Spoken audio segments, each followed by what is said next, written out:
Dune Prophecy, Episode 3, Rapid Reaction.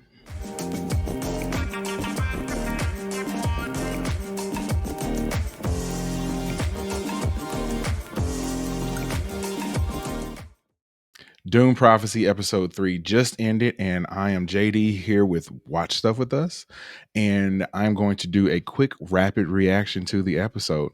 Definitely an interesting episode. So when I do these rapid reactions, I jot notes during the show, and these are pretty much the highlights. So I'm gonna go through those really quickly. It's not gonna be super in depth, but just more of the things that I saw. So if you like what you're seeing here, please drop a like, hit the subscribe button, and drop a comment below to let me know what you thought about the episode and what your quick reactions are to it. So let's get this going.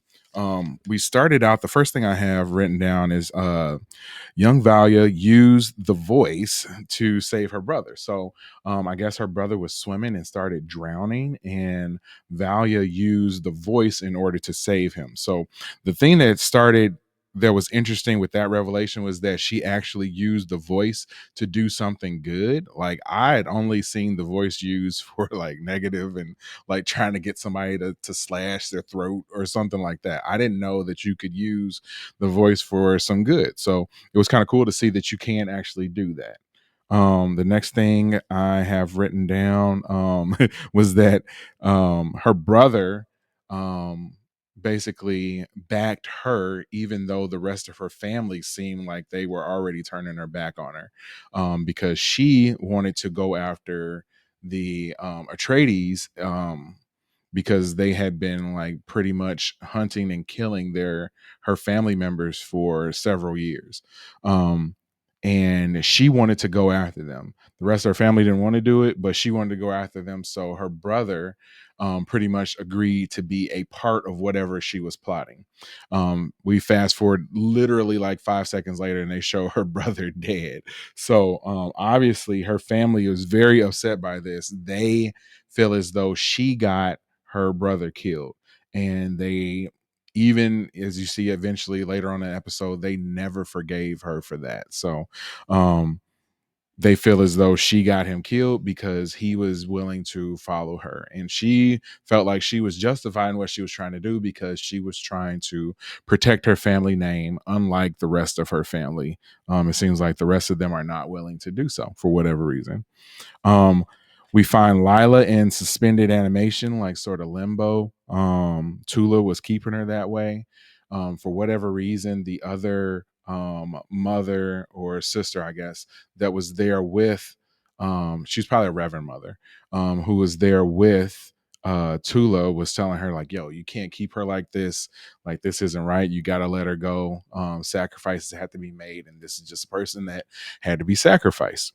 um so then we go to another flashback of Tula, who is in a relationship with an Atreides, and his name is Ori. So already got some drama there. He is in a relationship, and he doesn't know her true last name. Like, she was going under a different last name, same first name but different last name. So he doesn't know that she's actually a Harkonnen.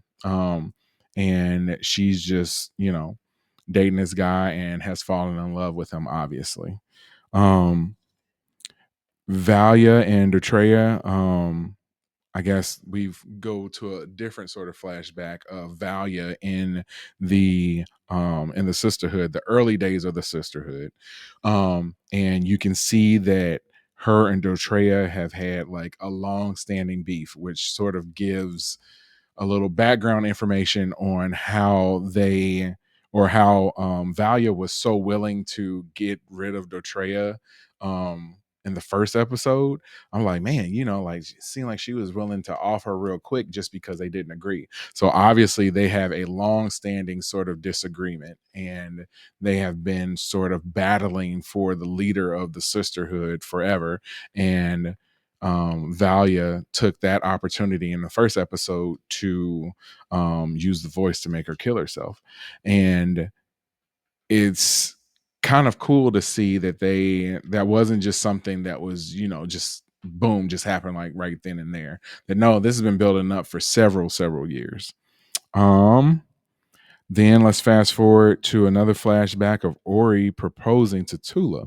And the one thing that I thought that was interesting about that was that he proposed and she never said yes.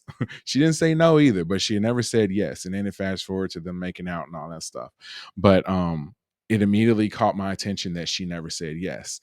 I think they want you to believe that she was, she didn't say yes, but she was okay with it because they ended up hooking up.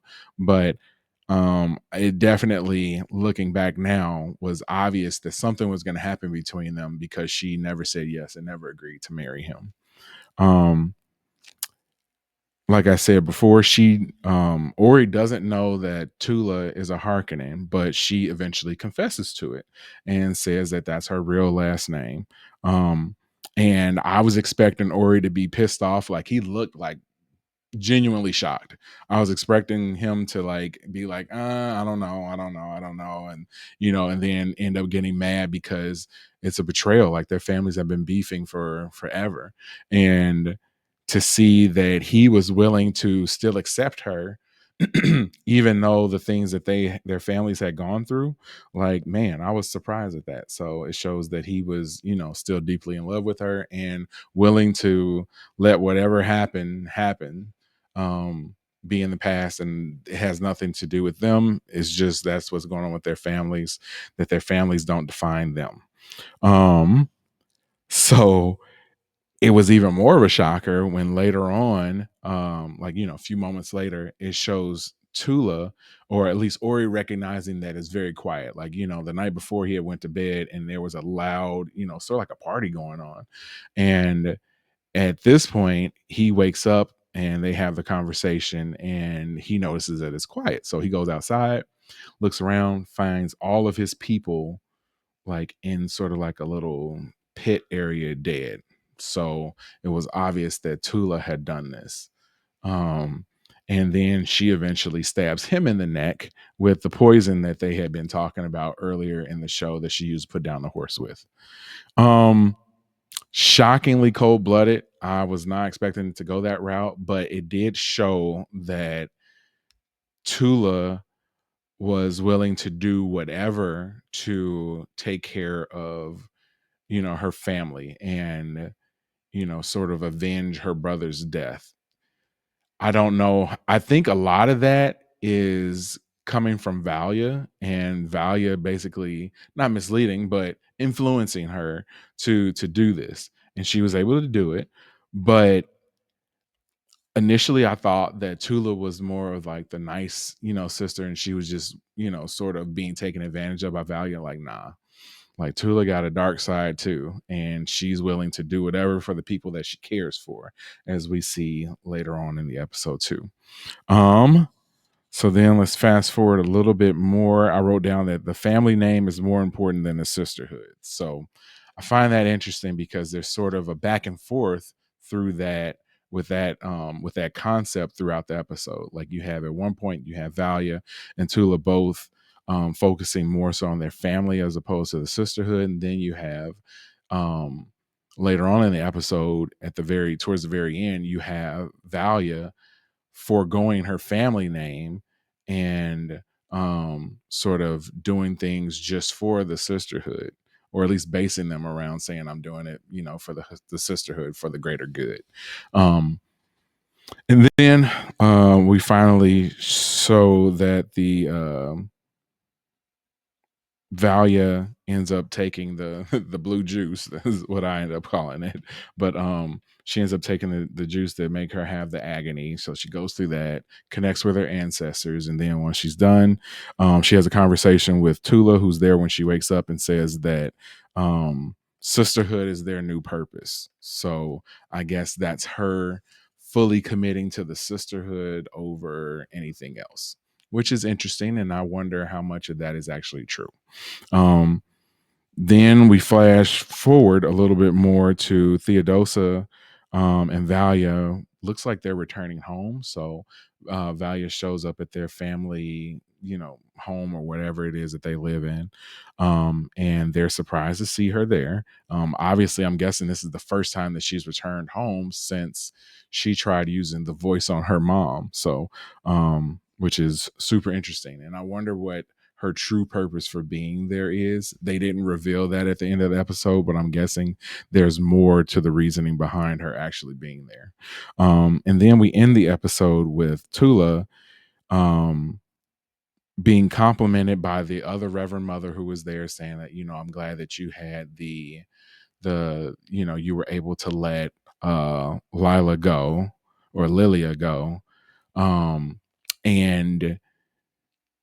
Tula basically says, yeah, I had to do what I had to do. And then they show Tula going down into the basement, and she ends up interacting with a computer, and uses that computer to keep Lilia alive, which is a shocker because everyone knows that they're not supposed to be using computer technology. So it seems like they had been using that community or computer technology initially because Raquella showed Valia that they were using that to track like DNA and genetics in order to, you know, basically build the perfect leader.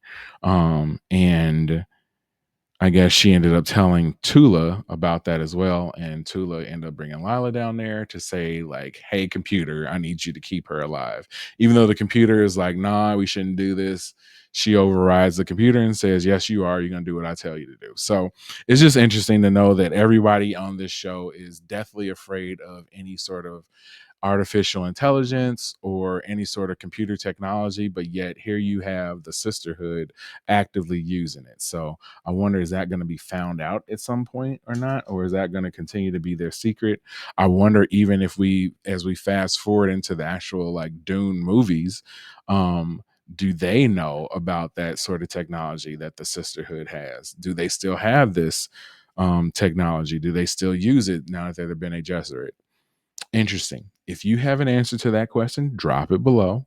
Leave that comment, and then I will respond to that comment, and we can get the dialogue going there too. Um, every week, 7 p.m. Central Time, I watch each episode of Dune Prophecy, and we do a live watch party. So I would love for you to join next time. If you're watching this for the first time, please hit that like button, hit the subscribe button. It helps our channel so much.